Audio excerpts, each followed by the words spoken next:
Hoops fans, DeShaun Tate back with you. This is the final buzzer. Y'all probably pretty used to this by now. Just a little bit of a stepping stone, a little bit of another platform, I guess what the cool kids call it now, another wave, if you will, to Take the podcast. Let me say this first and foremost before I bring the guest on. Be sure to subscribe. I can't say it enough. Take the podcast, accessible to and streaming on every platform that I can think of right about now, that you find your favorite podcast: iTunes, Google Podcasts, Spotify, Stitcher, Red Circle, the whole nine. And I believe this is episode 14 of the Final Buzzer. Y'all know we do this every night following a NBA playoff game as they conclude around 15, 20 minutes after the game or whatnot. Also streaming live on YouTube as well. And make sure that you follow along on all social media platforms at Tate's Take Hoops, TATESTAKEHOOPS, hashtag where basketball lives. But this being the final buzzer, doing something a little bit different. We're recapping all the games. Got my dude in here with me, special guest Vic Temple, trainer and coach. Catch him on all social media platforms at Temple of Hoops TV, at Temple of Hoops TV. I call him Triple OGVT. That's how we gonna do it, man, because I always get a chance to chat with my homie, and we always kind of talk about some hoops. He come with a bunch of different excuses as to why he don't want to come on, but he decided to join us tonight. So we're thankful, grateful, overly appreciative of him blessing us with his presence. Triple OG, what's popping? Hey, what's going on, man? Glad to be on the show, man. I know last time you reached out to me, it was kind of a little late, and I was like, but hey, man, I just like listen to the show, man. I want you to know, keep doing a good job, man. Man, I appreciate that, bro. It's all love. I hope the homie don't think that because of the I appreciate the kind gesture and the compliments and all that, but I hope you don't think that he gonna get out of them 2 large pizzas that he owe me. So I'm gonna bring that one up, bro. And I see you got your Lakers hat on. You gotta inform the folks real quick before we get into this recap what they really want to hear. Yeah. Is that more because you LeBron fan, or are you a Lakers fan? A LeBron fan. And I said I wasn't gonna ever buy any Laker gear. Yeah. But I had to break down and buy it. But like you said, it's more so because I'm a LeBron fan, not so more of a Lakers fan. Respect. Number 1 seeded Los Angeles Lakers taking down the number 3 seeded Denver Nuggets 126-114 in game 1, now leading the series 1-0. Vic, this is a game where we saw first let's start with the Lakers. The Lakers had a 27-point lead. I'm not sure if you really thought that you would see that going into this game, especially considering the fact that the last 2 series that the Lakers have played, or the first 2 series that the Lakers have played, they lost the first game, if I'm not mistaken. I think they lost game 1 against Houston. I'm not sure. But considering that and how hot Denver was coming in, how much concern did you have for the Lakers, if not necessarily for this entire series, then for this first game? Oh, well, when I first thought about it, the Lakers usually dropped that first game. Like you said, they dropped against Houston. And I wasn't quite sure if LeBron was going to be motivated. And then I also didn't know how Denver was going to bounce back after that game 7 win over the Clippers. So I didn't know if they're going to be tired, emotional, and just listening to the media, Jamal Murray telling, media members that he felt like he's slighting them, that, give him some respect. So I was like, okay, then maybe he's going to be good. He's going to be up for this game. And then I also thought on the flip side with LeBron not getting his the MVP, I was like, you know what? He's probably going to come out and he's going to play to show everybody the reason why he should have been named the MVP. So I know we're going to talk about that later, but those are the things that was going through my mind before this game started. But I wasn't quite sure how it was going to play out. I know the Lakers have a big size advantage compared to Denver.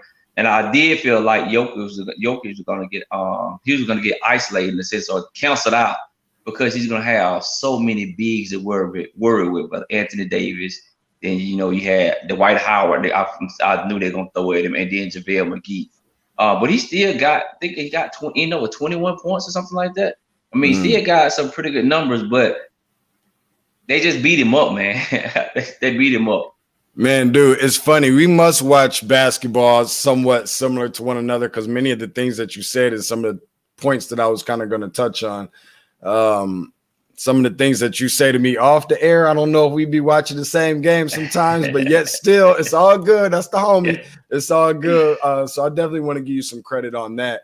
Before we start going into the size thing, one question I did want to know is how troubled or how concerned, how threatened does the Lakers or should the Lakers feel by Denver in terms of this series, especially after going down again? Because as we know, Denver being a team that went down 3-1 in the last two series, they're the only two series that they have played and still came back and won. So on a scale from 1 to 10, 1 being not very much, 10 being extremely high, how concerned or how threatened should the Lakers feel about Denver even after this win? Because we know that they have the capability of storming back and not just necessarily tying a series, but even within a blink of an eye, it seems like just as the Clippers and maybe even the Jazz of turning the whole thing around and winning the series. 1 to 10. I'm gonna say 1. Why? The reason why I say 1 because first of all, LA got 10 fouls that they can give hard fouls on Jokic. So you beat him up enough like they did tonight, and as active as Dwight Howard is around that basket, Jokic is that kind of slow, methodical kind of player, and then Howard just brought that like I'm just getting off a Red Bull type energy. Jokic, if you notice at the beginning of the game, because of the length, he's not used to people blocking his shot. At the beginning of the game, you saw where JaVale McGee got the block. I think on his first shot he took, blocked it out of bounds. That length bothered him all night long. Now he did get in foul trouble. Now I didn't think a lot of those were fouls. So the ref gave Dwight some pretty good calls, to get Jokic in foul trouble. But I don't think the Lakers are worried about them at all because Murray is going to have to expend so much energy because Jokic is not going to be able to help him offensively a lot in this series. And then you got the other guys around them. Jerry and Grant, he's not knocking down shots. Gary Harris, he's really not knocking down open shots. I don't know where you're going to get the points from. Michael Porter, he got some garbage buckets today, which knocked me out of some money playing daily fantasy sports, but I will get into that off the air. But when it really mattered, he wouldn't hit buckets. And, you can always go back to comments he said in the media about they're going to need more than Murray and Jokic to win this series.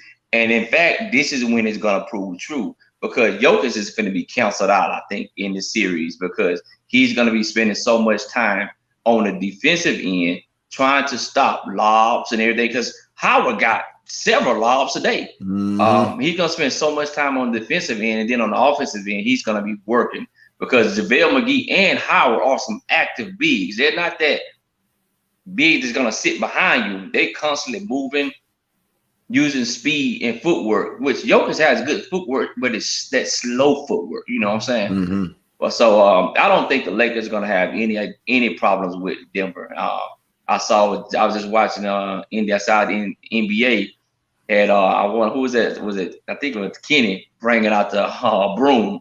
So I think it's probably going to be a Charles. sweep, Charles brought the broom out. Yeah, with Charles. Yeah, I think it's going to be a sweep, man. Let me ask you this, bro, because one of the things that you mentioned, I'm glad you said sweep because that was another one of the questions, of course, that I was going to ask at that time. But you talked so much about the size advantage that the Lakers had. That was one of my biggest concerns was that there was probably going to be too much size for Denver to be able to handle. And from that standpoint, when you start talking about, I think that they got a little bit more size than people even really notice or give credit or just really pay attention to. When you look at it, people talk about Anthony Davis and JaVale McGee and Dwight Howard, but a lot of people miss out on Marcus Morris. Like, it's not like Kyle Kuzma and LeBron James are small fries by any means either. Like, we're talking about two dudes that's like 6'8" and 6'9" apiece, and they don't play like little point guards. I mean, even when you look at a guy like Rajon Rondo, who obviously plays point guard, he's smaller in body stature and size and so forth. but he's not a little bitty point guard. Like, he's a bigger point guard than people think. Like, I think Rajon Rondo is probably somewhere right around 6'3", which, I mean, granted, that's not the tallest guy in the world, but yet still, but he plays a lot bigger than what he has, and he has a really high IQ. So with saying that, you know, obviously from a defensive standpoint, they are, you know, one of the best teams in the NBA, number one leading the NBA in blocks. We heard Mike Malone, the head coach of the Denver Nuggets, say that, you know, they really need to make sure that they put emphasis on limiting the Lakers' points in the paint, fast break points in transition, and force them out to perimeter shooting. My question for you in regards to the Lakers is, how long will the Lakers be able to sustain this series and feeling comfortable and so forth without having that consistent third scorer? Because a lot of people at one point, that was like the elephant in the room, right? Like, but then a lot of people seem like they've just completely forgotten about that because AD and LeBron are both so dominant on the floor, and you never really know like who that third scorer is going to be. And I'm not really opposed to being the person that say, you know what, it's okay if they don't know who that third scorer is. As long as that third scorer, whoever that may be on that night, who has the hottest hand amongst any of the other ones, can be the third scorer for that particular night. Do you see that being a problem for them in the foreseeable future, whether that be in this series or just ongoing, no matter if they play in Boston or what clearly looks like it's going to be Miami at this point? I don't think so. Because tonight, like you said, during the regular season, everybody wondering who that third scorer is going to be. Tonight, it was almost like a potluck.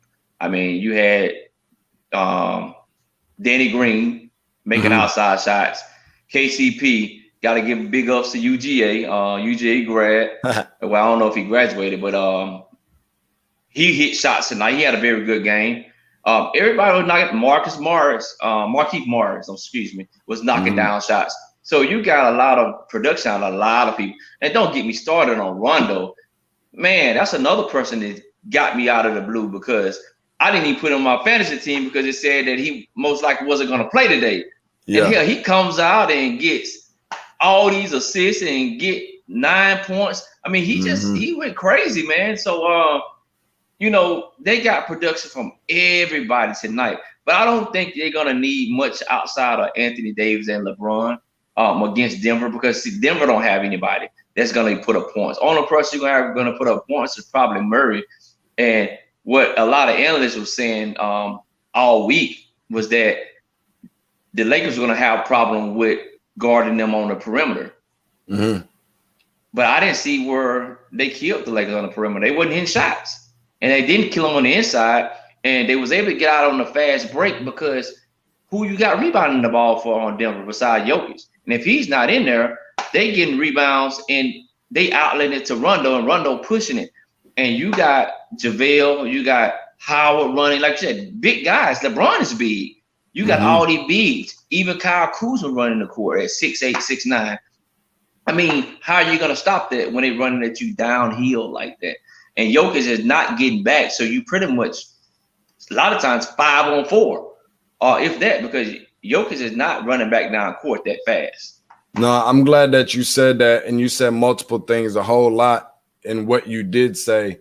One of the things we was talking about Rajon Rondo, just kind of looking at it like, first of all, let's say this.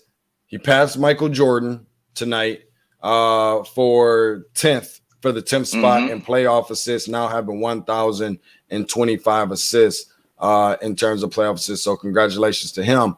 But the meaningful roles between players, and I don't know if they're X factors or whatever, what have you, but these teams have clearly looked significantly different with one player on each team that also don't have someone alongside of them in the backcourt. So where we saw Rajon Rondo come in with the Lakers, clearly it looks like a totally different team. I don't know if what he really needed to do to improve on that jump shot was, maybe it's the actual, like the literal crowd in the NBA arena that messes up his jump shot, because it seems like ever since he came back to this team, Like, not only does he just look like a different Rondo, but his demeanor, his body language looks different. He's hitting shots. Now you can't just be running out at Rondo. Like, now you have to literally be checking dude. And even though they don't have, which was one of the concerns that I have for the Lakers, was the backcourt perimeter defense, you don't have Avery Bradley. And I think that's one of the reasons why they had some of the hiccups that they did, is because they didn't have him or Rondo. Well, it's the similar situation with the Denver Nuggets, where they didn't have Will Barton and they didn't have Gary Harris. Now Gary Harris comes in and he's made a heck of a difference. A little bit of a Sparty reference for you, VT, but they have definitely, because his ability to play defense and play pretty good offensively. Didn't see it tonight, but not many teams you will see that from when they playing up against the Lakers. And then you also mentioned about Nikola Jokic, what happens when he's not in the game. That was a big concern for Denver. Where do they get their offense from, especially and specifically within the front court? You know, in the event that he's having an off night, in the event that he's in foul trouble. He had 3 fouls at the half and sat for a ton of the second quarter.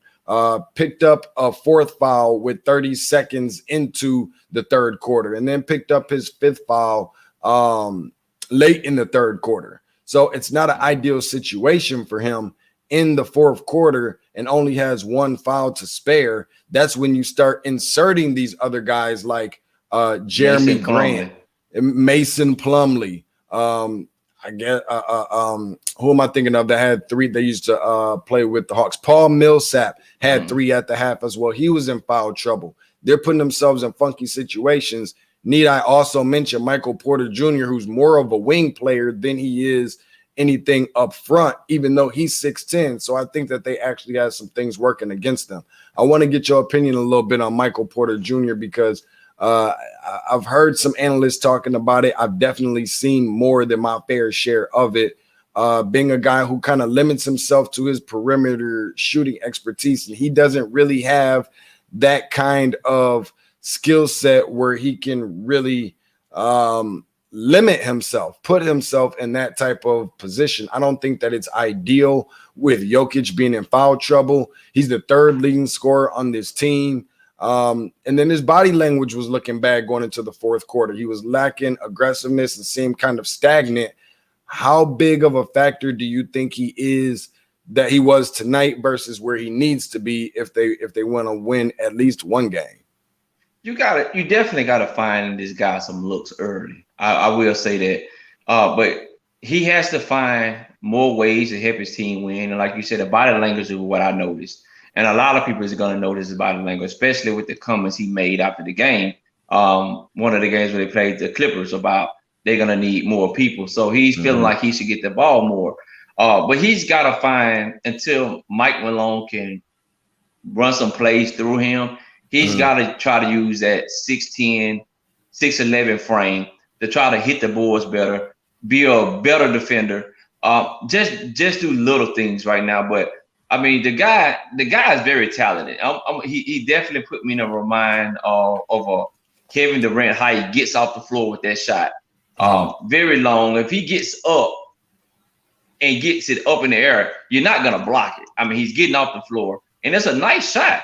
But he just wasn't hitting that shot early in the game, because he took a couple, but he just wasn't hitting them. And it could have a lot to do with his attitude and his mindset, because he's not knowing when he's going to get shots. So that's kind of that with most shooters, that will play a mind game on you when you know you're only getting one shot one night, and then tonight he got more shots, of course, because they were down and they needed it from him. But he wants more consistent looks every game, and I think that would help him out a lot. But as it looks like going forward in the rest of the season, during the playoffs, I don't think Mike Malone is gonna factor him and get him more shots, just to be honest with you. It may be something they'll look into next year.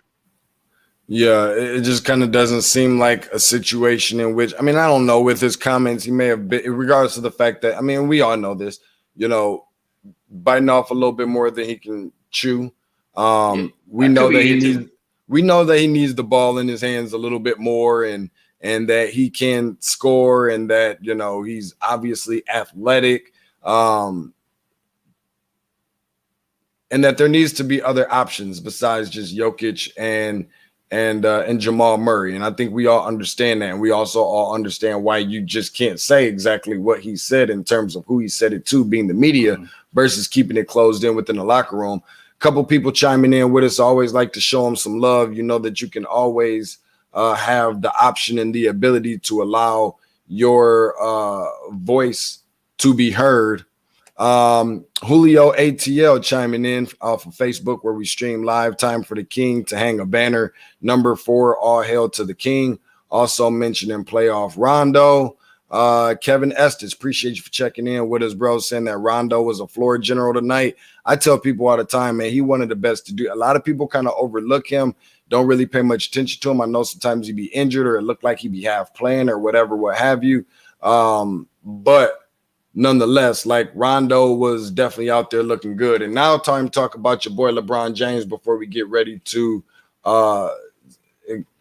conclude that particular piece of the segment. Anyways, LeBron being the first now to could be the first, rather. Don't want to get too far ahead of myself. LeBron could be the first to receive a finals, the first player in NBA history to receive a finals MVP on 3 different teams, that being Cleveland, Miami, and obviously with the Lakers in the event that he does receive that award. But ironically enough, for the people who may not know or maybe didn't know this, I think it's interesting. And I've always been the person to say this. I took the Lakers for one reason and one reason only: to win the championship this year going into the season, after I found out about the death of Kobe Bryant. And that's pretty much what I was basing it off of. I'm looking at storylines, politics, and all that. Some stuff people don't really get into. Now, I don't know if you know this, VT, or any of the people watching, but here's a pretty cool fact and stat that Kobe Bryant, 2009 Kobe Bryant versus 2020 LeBron James. 2009 Kobe defeated Houston Rockets in the second round. 2020 LeBron defeated the Houston Rockets in the second round. 2009 Kobe defeated the Denver Nuggets in the Western Conference Finals. It looks like, and if this is all unravels to become true, that 2020 LeBron will defeat the Denver Nuggets in the Western Conference Finals. Last but certainly not least, the 2009 Kobe Bryant won his 4th championship in Orlando. 2020 LeBron has a chance to win his 4th championship, bro, in Orlando. That's freaky how that matches up like that, man. I'm telling you, it's freaky. It's the Kobe factor. It's the Kobe factor. And that's why I went with it. That's why I rolled with it. So for the people who interested in that kind of stuff, I forget the name. What do you call it? Superstition and all that. I mean, for the people who enjoy that type of thing, and just running through the notes a little bit, obviously. You mentioned, Nikola Jokic was gonna expect going into the series to get beaten up. They've got so many bigs that can run up against him. Instead of looking like Nikola Jokic, he was looking much like Greg Ostertag tonight, especially with the little buzz cut that he got going on. Yeah. One thing, 2 more things that I want to throw out there at you, because I know we're kind of up against it, probably less than 10 minutes, right around 6 or 7 minutes left. Here is the first team selections for all NBA. I'm sorry, not first team selection. Well, I'll get to first team, but all NBA selections I want to get your opinion on. First team: LeBron James, Giannis Antetokounmpo, James Harden, Luka Doncic, and Anthony Davis. Second team: CP3, Dame Dollar, Pascal Siakam, Nicole, Kawhi Leonard, and Nikola Jokic. Third team: Ben Simmons, Russell Westbrook, Jason Tatum, Jimmy Butler, and Rudy Gobert. Did the voters get this one right? Because I know there were some people that felt the way about Bradley Beal getting in. You know how I am, and it's not a biased thing, but when you start looking at the jump, not just that Luka Doncic wasn't the only one, Trey made a significant jump this year too from what he did last year. Do you think that one of those 2 guys should have been on that team? Because I'm starting to get the feel that a lot of it is based off of the fact of individual awards should be based on individual, but instead a lot of them have something to do what it looks like with the optics. That a lot of it has to do with how much their teams are actually winning. Did they get it right? And do you think those other guys deserve a chance or anybody else? I didn't have any issue with either of the teams except for the third team. I'm so tired of this Ben Simmons, man. I'm serious with you. I'm so tired of them giving him these awards off of potential. He robbed Donovan Mitchell for Rookie of the Year. Yeah. I'm tired of that. Now, when you said Trae Young and when you said Bradley Beal, those guys are absolute ballers. You know that, I know that. Mm-hmm. But I think what's robbing them is that storyline. You know, Doncic is a damn good player also. But I think what he did in the bubble, and I know this is supposed to be I think these are all regular seasons of the All-NBA, if I'm right. Almost like what we're going to get into is the MVP award, supposed to be regular season. Correct. But I think I think a lot of theirs carried on into the bubble, like Luka Doncic and a few more that got in, like maybe even, like I said, Ben Simmons. Like, let me just move forward from Ben Simmons. But Trae Young possibly could have been in there. So I'm not saying that. And Bradley Beal. I saw where Bradley Beal's wife. But who would you have taken? My quick question: who would you have taken off of the teams? I know Ben Simmons is probably one of them. I'm gonna take him off. He's definitely coming off. Okay, if you put Trae Young and Bradley, if you feel that they both are deserving to be on that third team or somewhere sprinkled in between, Ben Simmons and who else comes off of that? Again, I'm gonna read you the list for the third team: Simmons, Westbrook, Tatum, Jimmy Butler, and Rudy Gobert. I would probably take off Simmons and Westbrook. I think Westbrook has kind of declined, if you ask me. He still plays with a lot of energy, and I think a lot of people still give him a lot of credit for that passion he brings. But Westbrook overall has declined when you talk about his shooting ability. Like, that has just deteriorated for me. And I don't think he's the same Russell Westbrook all the way around that we seen when he had those triple-double seasons. Not saying he's still not a good player and that he's not effective, but I think his game has dropped off a little bit as far as an overall player. And you probably could say the same thing about Trae. I know people probably going to bring up that he doesn't play defense, you know, and he has to be a better two-way player. But I'm sure if we look at that list hard enough, there's a lot of them that can actually pick up on the other side of it. Look at Rudy Gobert. How did he get on there? For just defense? So if that's the case, he needs to learn how to play offense because he's damn sure not an offensive player. So, those lists, but the one that, like I said, the one that really, really stood out to me is Ben Simmons. You got to stop giving Ben Simmons these damn awards. Because, you know, the first team one is really the big one because I think that affects a lot of guys' salaries and a paycheck. So I have no issue with the first team because, like I said, you definitely got to get that one right because you saw what happened with for Golden State, Thompson, Klay Thompson, when he didn't get first team, it knocked him out around about $50-40 million. Dude was feeling away. Yeah, he got in his feelings. Like, say what? I didn't make it. You know what they asked him. But yeah, I don't really have issue with the first or second, but the third one, you can take. If you had to add, if I had to take anybody off, it'll be three. It'll be Gobert, it'll be Westbrook, and it'll be Simmons. Saying that, VT, and I know we just got a couple more minutes here, and I just wanted to get your opinion on the MVP. Two things before we dive into that. Number one, people will always love to talk about how bad Trae Young is defensively, and I'm not saying that he's a perimeter defensive stopper or anything like that by any means. However, if I tell people to name the top 5, maybe even top 10, give me 10 of the best, perimeter defensive players in the NBA, it's going to be really hard to find those 10 because people are always going to say, oh, Kawhi Leonard and Paul George, who didn't show it in the playoffs this year, and, Pat Beverly and, maybe Marcus Smart, Avery Brett. After you get past like 5 or 6 guys, you really start reaching between 7 to 10 And before we get into the MVP discussion, a couple more people wanted to kind of chime in a little bit.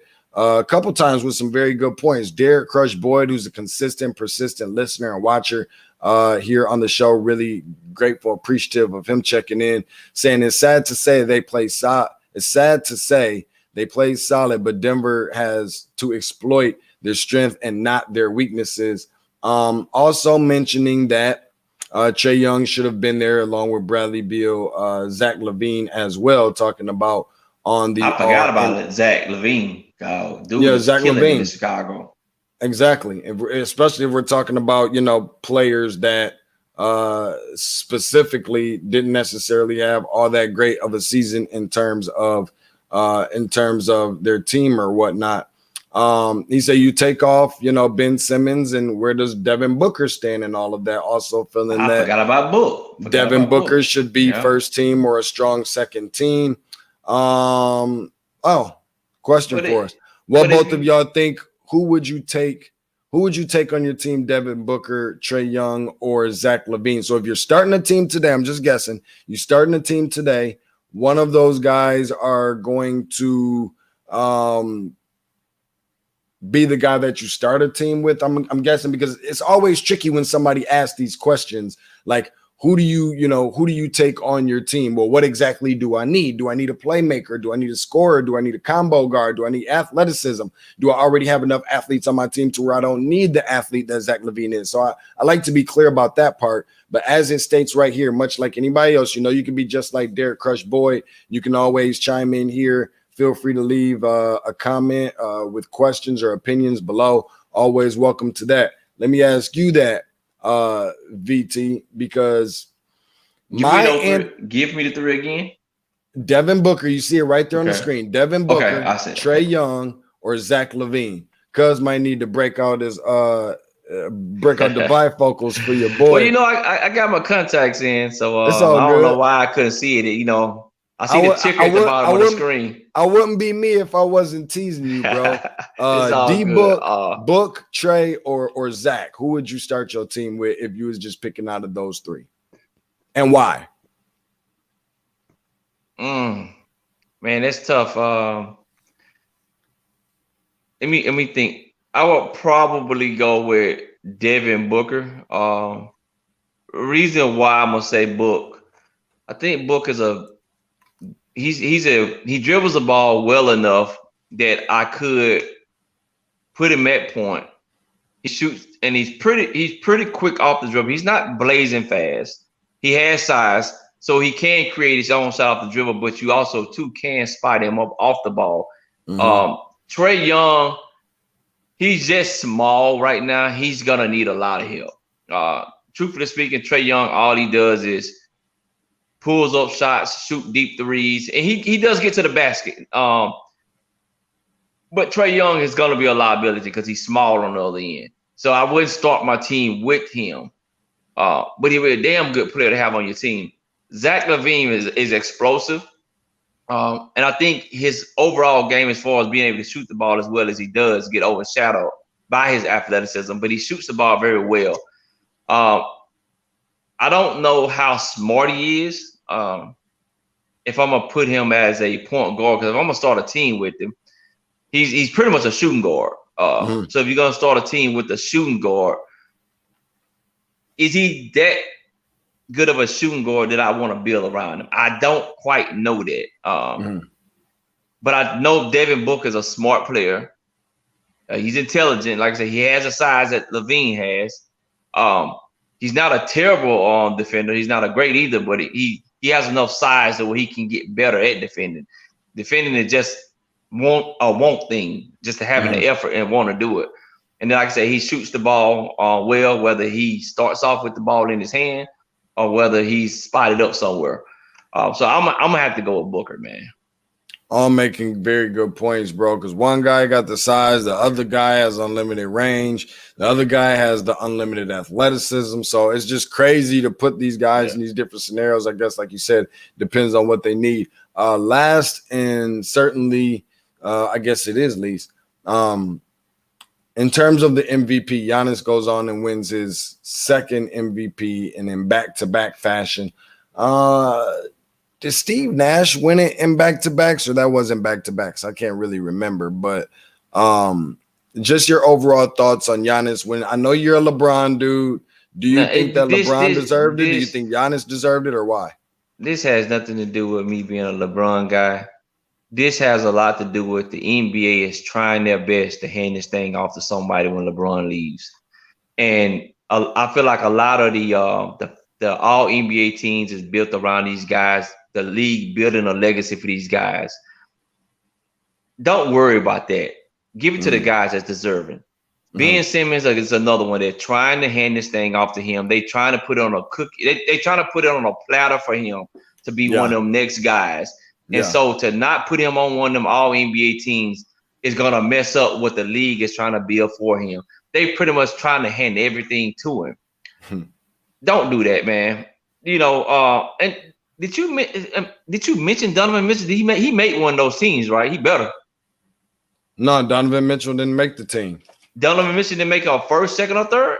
Nope. I'm sitting here looking at it. First team, LeBron, Giannis, James Harden, Luka, and AD. Second team, CP3, Dame Dollar, Siakam, Kawhi, and Jokic. And then third team, Ben Simmons, Russell Westbrook, Tatum, Butler, and Gobert. No Donovan Mitchell. Man, that's no way in hell. No way in hell.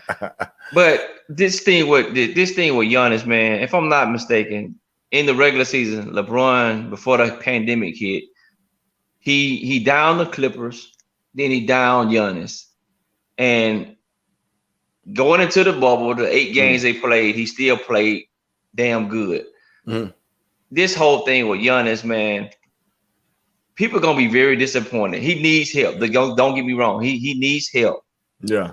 But his whole game is built on taking the ball the length of the floor, taking from LeBron James. You can tell he's been watching LeBron, trying to just run over people, get into the basket. That's his whole game. He doesn't shoot free throws well. He doesn't shoot threes well. Not saying he can't improve on that, but to say that this guy's better than LeBron James, it's ridiculous, man. And it just pains me to know that they are just trying their best to just give this to this man, like, you know, just hand it over like he's gonna be the next face of the league. And he very well may be if he learned how to shoot the ball and add a little bit more to his game. But the way it's going now, this dude is one-dimensional, man. He's in my mind, in my opinion, he's very one-dimensional. I don't understand how you give him the MVP. I think they just need to be a little bit more clear, in my personal opinion, as to what standard, you know, or what measurements that they are judging this whole thing by, that they're voting this on, because of the fact that it's not necessarily saying it's the best player in the league or the best player at that time or who performed the best. I think is what it's supposed to be about, who performed the best during that time of when they are voting, which obviously this year was regular season only, but getting his team to the number 1 seed, essentially kind of, I wouldn't say by himself. I mean, I get it, Chris Middleton, but for real, seriously. And to be able to do that for 2 years back to back, I think they were number 1 seed last year, if I'm not mistaken. So being able to do it with us in a second year where you kind of got the target or the bullseye on your back, I can imagine is a lot more difficult, but they're not playing in the West. They're playing in the East. When you start talking about the West, that's being spearheaded by LeBron James. Yes, he does have Anthony Davis and so forth, whatever, what have you, but it is in the West where the competition is a lot more beefier, if you will, and they got a number 1 seed as well, and he's been in the league for 17 years. So for all of the people that's like, oh man, 17 years LeBron, that's a lot of wear, that's a lot of tear, that's a lot of miles on the knees. I don't care what you do. Like, this man runs up and down a 94 feet by 50 foot floor every night. That's wear and tear at age 35, 36 years old. I don't care who you are or what you're doing. You can be flipping burgers and shaking fries at Mickey D's for 17 years in a row. But after a while, your wrist and your knees will get tired of standing and doing that for 17 years straight. So I want the people to remember that. BT, man, you know I appreciate you. As always, per usual, dude, we're going to have to wrap a little bit. Make sure I'm getting this right because I'm trying to do it without looking. at Temple of Hoops TV on social media, at Temple of Hoops TV. Appreciate him for joining us. And you, watching. Appreciate everybody for watching. You're going to wake up in the morning and check out this recap for what you may have missed from last night because you had to go to bed early, you took the kids in or missed it or whatever the case may be, help with their homework, cook dinner or whatever the case may be. So I appreciate you for checking it out as well. Remember to subscribe anywhere you find your favorite podcast, that being iTunes, Google Podcasts, Spotify, Red Circle, Stitcher, the whole nine. Also streaming live on YouTube as well as on IG. And speaking of IG, right along with Twitter and all of the other important social media platforms, remember to follow along on those at Tate's Take Hoops, TATESTAKEHOOPS. Hashtag where basketball lives. We will see y'all tomorrow somewhere right around, I don't know what time the game starts tomorrow, but let's just say 15 minutes or so after, 20 minutes after game 3 of the Boston Celtics and Miami Heat, where Boston clearly has a whole lot of ground that they need to cover. So appreciate everybody for checking it out and see y'all tomorrow in a minute.